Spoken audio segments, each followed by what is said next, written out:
Welcome to Disconnected. Thanks for watching. So this is one of the main reasons I started this channel. It is for incidents like this.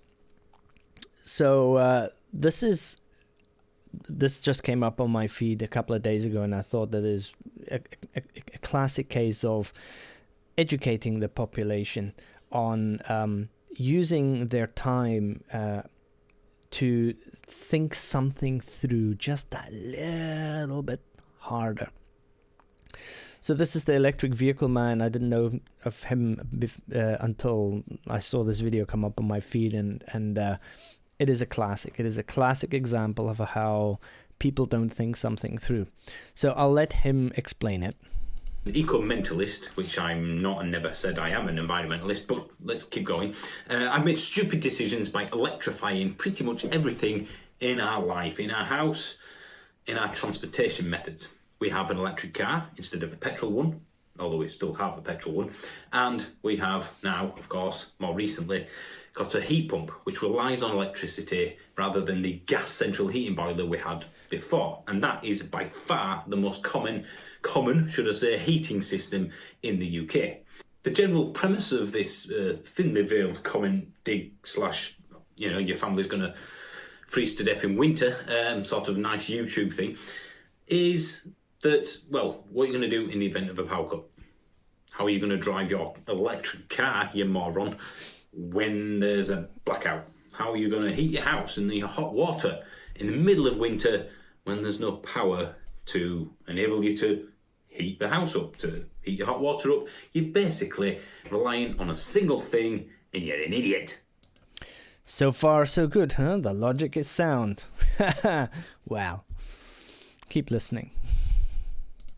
Amazon. Home to unmissable offers. Astonishing deals. Sorry about that. God damn, I hate that.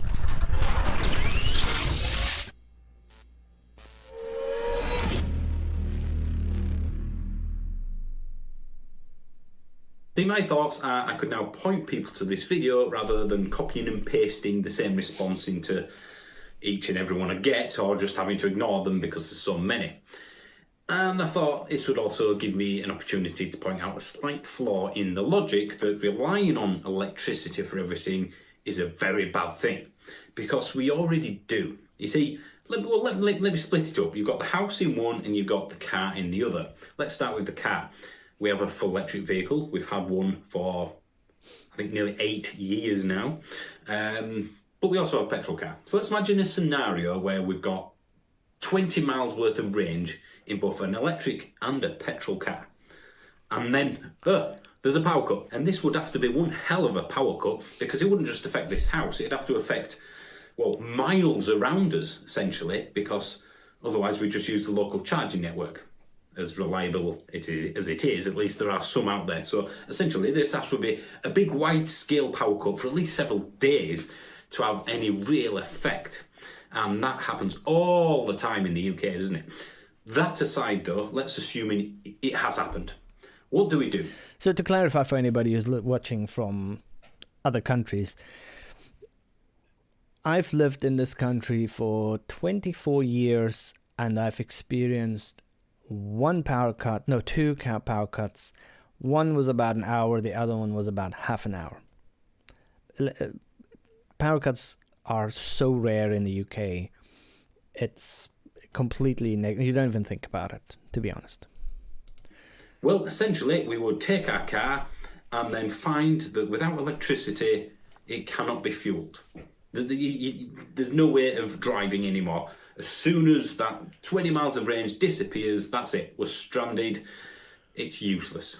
And the same would apply to the electric car as well. See what I did there? Thought we were talking about the electric car, didn't you? Oh, yeah, very clever me. You see, when you go to a petrol station that doesn't have power, you'll find that you can't pump anything into the car. So therefore, you're reliant, as much as an EV owner is, on electricity. And before anybody says you can siphon it out or you can pump it from somewhere, this is the modern world. This isn't Mad Max. It's not The Walking Dead. You just essentially not be able to fuel your car and have to go back home again. It doesn't really change anything at all. We're as reliant on it as each other. Now let's get to probably the bigger one, the more important one, because this could have some real world health effects on some people, genuinely, especially if it happened in the middle of winter. The heat pump we now have, without electricity, that won't work.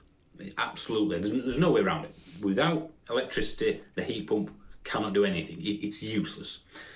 The gas central heating boiler, which is, like I said, the most common in the UK by a country mile, that's what we had before. So if we'd have kept that, which a lot of people who are putting this comment in are telling me I was stupid to get rid of, then we would again be in the same position.